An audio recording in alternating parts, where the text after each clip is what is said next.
Halo guys, balik lagi dalam channel gua. Guys, untuk video gua hari ini, gua ingin menceritakan tentang seseorang yang berasal dari Bandung, Jawa Barat. Korban ini pergi ke Malaysia untuk berbisnis. Namun mirisnya, korban meninggal dunia dalam kondisi yang sangat mengerikan, yaitu termutilasi. Bagaimana kisah ini? Yuk, langsung saja kita simak videonya.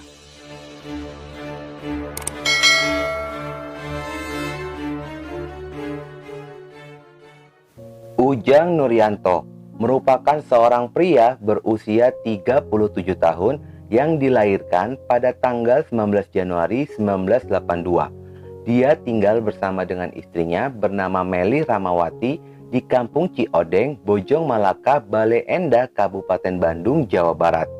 Di dalam pernikahannya itu, mereka telah dikaruniai 3 orang anak. Hubungan keluarga mereka pun bisa dikatakan sangat harmonis. Ujang sendiri dikenal sebagai sosok yang disiplin dan bertanggung jawab kepada keluarganya. Selain itu, dia pun merupakan seorang pengusaha muda yang bekerja sebagai bos tekstil di Kabupaten Bandung dan usahanya pun telah berkembang hingga ke negara Malaysia sejak tahun 2018 yang lalu. Pendapatan Ujang setiap bulannya kini mencapai ratusan juta. Oleh karena itu, kebutuhan rumah tangga mereka pun dalam sehari-hari dapat terpenuhi dengan baik.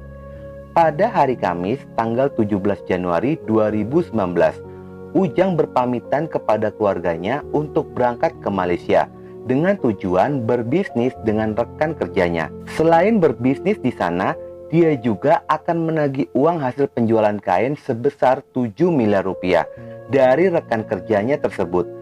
Namun, karena ada beberapa barang yang belum terjual, Ujang hanya mengambil uang sebesar 800 juta rupiah.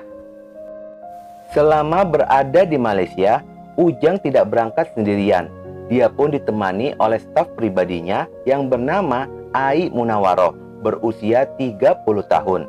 Ai merupakan warga dusun Cirapuan, Sindang Jaya, Mangunjaya, Kabupaten Pangandaran, Jawa Barat. Dia pun merupakan single parents dan telah memiliki 2 orang anak bernama Samsa Sofa dan Dava Maulana yang usianya masih sangat belia. Lalu mereka pun sempat singgah di sebuah hotel di Kuala Lumpur untuk beristirahat. Rencananya setelah menyelesaikan bisnis di Malaysia, mereka pun akan kembali ke Indonesia pada tanggal 23 Januari 2019. Di sisi lainnya, Ujang dan Ai ini ternyata baru bekerja sama sekitar 4 bulan yang lalu dalam bisnis pakaian muslim. Beberapa hari telah berlalu. Di sisi lain, Meli sang istri merasa sangat khawatir dengan kondisi suaminya. Dikarenakan Ujang mendadak sulit untuk dihubungi sejak tanggal 22 Januari 2019. Padahal rencananya besok dia akan dijadwalkan untuk pulang ke Indonesia. Namun, Ujang sama sekali tidak memberikan kabar kepada istrinya. Bahkan ponselnya pun tidak aktif. Hal ini pun membuat keluarganya merasa cemas karena biasanya selama berada di Malaysia, Ujang selalu memberikan kabar meskipun sedang sibuk bekerja. Hingga pada keesokan harinya, pada tanggal 23 Januari, ternyata Ujang belum pulang ke rumah. Sehingga kekhawatiran keluarga pun semakin bertambah. Anak pertamanya yang rindu kepada ayahnya sudah beberapa kali pun mencoba menghubungi ponselnya, namun tidak ada jawaban. Dikarenakan Ujang belum juga pulang ke rumah selama 3 hari setelahnya, tepatnya pada tanggal 26 Januari 2019, karena merasa ada yang janggal, akhirnya pihak keluarga pun melaporkan kehilangan suaminya tersebut ke Polda Jawa Barat agar bisa mencari kondisi suaminya selama berada di Malaysia. Ternyata guys, pada sisi lainnya, di hari yang sama sekitar pada jam 23.00 waktu Malaysia, pihak kepolisian Malaysia mendapatkan laporan tentang penemuan 3 buah kantong plastik berwarna hitam yang ternyata berisikan 2 tubuh manusia. Tubuh korban telah termutilasi yang ditemukan di pinggir Sungai Buloh, Selangor, Malaysia. Pada saat ditemukan, korban tersebut dalam kondisi yang sangat mengerikan dan sudah mengeluarkan bau tidak sedap. Barang bukti yang ditemukan di TKP berupa handphone, pakaian, dan sabuk milik korban. Penemuan ini pun membuat heboh media Malaysia dikarenakan tubuh korban belum diketahui asal-usulnya. Penyelidikan pun terus dilakukan oleh pihak kepolisian Malaysia. Ketika Polda Jawa Barat mengetahui berita ini, mereka pun langsung berkoordinasi dengan pihak kepolisian Malaysia. Mereka menduga kuat jika korban tersebut merupakan Ujang Nurianto yang dikabarkan telah menghilang sejak 3 hari sebelumnya. Untuk mendapatkan keterangan yang lebih jelas, pihak keluarga pada tanggal 4 Februari 2019 melalui adiknya Ujang Nurianto berangkat ke Malaysia guna melakukan serangkaian tes DNA. Namun, sang istri pun masih belum yakin bila korban tersebut merupakan suaminya. Hasil identifikasi sidik jari yang telah dilakukan oleh pihak kepolisian Malaysia langsung dikirim ke Indonesia guna mencocokkan dan mengetahui apakah benar korban ini adalah korban yang dicari. Ternyata benar guys, jika korban tersebut adalah Ujang Nurianto dan rekannya Ai Munawaroh. Karena sidik jari korban identik dengan sidik jarinya di KTP elektronik. Kenyataan ini pun membuat tangis keluarga pun terus mengalir jika ternyata Ujang Nurianto telah menjadi korban mutilasi. Mereka berharap kepada pihak kepolisian Indonesia maupun Malaysia agar segera menangkap pelaku kejahatan ini. Melalui tim pengacara korban yang bernama Hermawan mengatakan jika pihak keluarga sudah menerima informasi tersebut dari pihak kepolisian Malaysia. Informasi yang didapat jika korban sudah 3 kali pindah hotel sebelum kejadian itu. Pada awalnya, kedua korban ini janjian dengan kedua rekan kerjanya. Namun setelah itu mereka pun hilang kabar, tidak diketahui keberadaannya. Polisi Malaysia dibantu oleh kepolisian Indonesia langsung bergerak melakukan penyelidikan untuk mengungkap kasus kejahatan ini. Guna mencari petunjuk pada kasus ini, kepolisian Malaysia membutuhkan beberapa bukti yang menyangkut korban, antara lain percakapan antara korban dan pelaku, informasi transaksi dari rekening korban.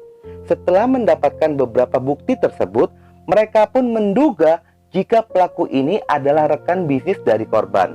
Polisi Malaysia pun langsung berhasil mengidentifikasi seseorang yang diduga menjadi pelaku kejahatan. Lalu mereka pun berhasil mengamankan kedua pelaku pada tanggal 10 Februari 2019 yang diketahui jika rekan kerjanya itu bernama Zafid Iqbal Rakib dan Abbas, warga negara Pakistan yang juga menjadi saksi terakhir bertemu dengan korban. Mereka berdua pun ditahan sementara hingga 14 hari ke depan sampai ditemukan beberapa bukti yang lainnya. Menurut kesaksian terduga pelaku, mereka pun menceritakan pada tanggal 23 Januari 2019, terduga pelaku mengaku sempat bertemu dengan korban untuk berbisnis di sebuah hotel di Kuala Lumpur.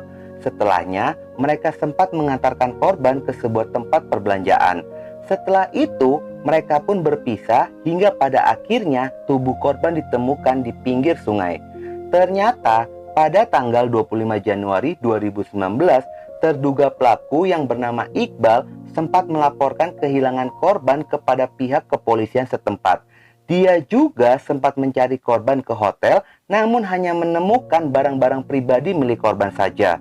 Kedua pelaku telah diperiksa hampir 1 bulan oleh pihak kepolisian Malaysia. Namun, polisi Malaysia belum berhasil menemukan adanya keterlibatan mereka pada kasus kejahatan ini, sehingga mereka pun dibebaskan dari tahanan. Tidak berselang lama, kedua pelaku ini pun kembali ditahan oleh pihak kepolisian Malaysia. Tetapi bukan pada kasus kejahatan ini, melainkan karena mengalami masalah imigrasi di negara Malaysia. Setelah menjalani serangkaian pemeriksaan pada hari Rabu tanggal 13 Maret 2019, sekitar pada jam 7.30, akhirnya tubuh korban Ujang Nurianto dan Ai Munawaroh dipulangkan dari Malaysia ke rumah masing-masing oleh pihak KBRI menggunakan pesawat melalui Bandara Soekarno-Hatta.